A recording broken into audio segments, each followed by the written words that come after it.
தாத்தா என்ன வயசு ஆகுது உங்களுக்கு? வயசு என்ன ஆகுது எனக்கு? ஆ 42. பாரு 42. ஆ என்ன ஆகுது பாரு. 1942 பிறந்தீங்களா? 42 என்ன ஆகுது? எப்படி பார்த்தாலும் நான் ஒரு 80-90 வயசு வந்துடும் தாத்தா.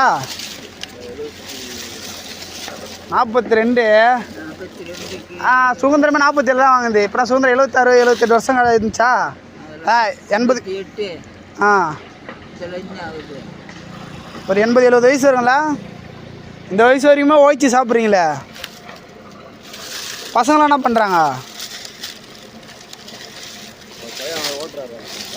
டிராக்டர் அவர் உங்கள் பையன் தானா? டிராக்டர் பையன் என்ன பண்ணுறாரு? காது கேட்கல தான்.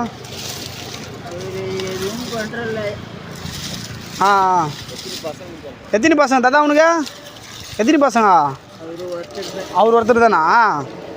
பரவாயில்ல, இந்த வயசு வரைக்கும் வேலை செய்கிறீங்களே, பெரிய ஆள். இப்போல்லாம் எங்கே சும்மா வேலை செய்து சோம்பேத்தனம் போகிறானுங்க இப்போ வயசு பசங்களாம். மக்களே, நம்ம யூடியூப் சேனலில் இதுக்கப்புறம் இதுமாரி விளாக்ஸ் வீடியோ தான் வரும், பார்க்கலாம். இப்போ எங்கள் ஊருக்கு வந்திருந்தோம். எங்கள் ஊரில் பார்த்திங்கன்னா எப்படி பார்த்தாலும் ஒரு 80 வயசு 70 வயசு மேலே தான் இருக்கும். 1945 பிறந்தாருக்கா, 42 பிறந்தாராம் அவர். அவரோட ஒரே ஒரு பையன் தான் இப்போ காட்டுறாரு. அவர் டிராக்டர் ஓட்டுறாரு.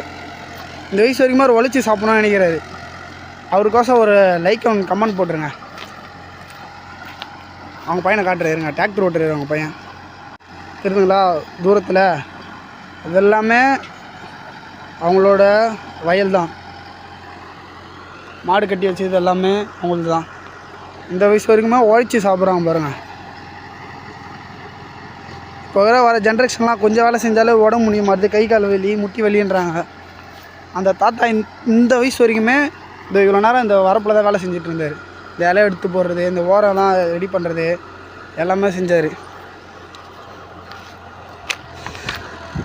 அங்கே பாருங்கள், இப்போ தான் அந்த தண்ணியில் மூஞ்சி கழுவுங்க. இயற்கையான தண்ணி, கிணத்து தண்ணி. அந்த கிணறோட காட்டுறேன், வெயிட் பண்ணுங்கள். எவ்வளோ ஃப்ரெஷ்ஷாக இருக்குது பாருங்கள் தண்ணி. இதெல்லாம் வரப்போலாம் தாத்தா தான் வெட்டினார் இவ்வளோ நேரம். இதுக்கப்புறம் எனக்கு சப்போர்ட் பண்ணுங்கள். நான் என் சேனலில் நான் விட்ற மாதிரி ஐடியா இல்லை. கிணறியே காட்டுறேருங்க எவ்வளோ ஆழம் இருக்குன்ட்டு. அதில் ஒரு விரால் மீன் கூட எட்டி பார்த்துச்சு. நம்ம சேனலுக்கு யாருன்னா புதுசாக ஒரு நண்பர்கள் சப்ஸ்கிரைப் பண்ணுங்கள், சேனலுக்கு ஆறுதல் கொடுங்க. ஏன்னா அப்போ தான் எனக்கு ஒரு மோட்டிவேஷனாக அடுத்தடுத்த வீடியோ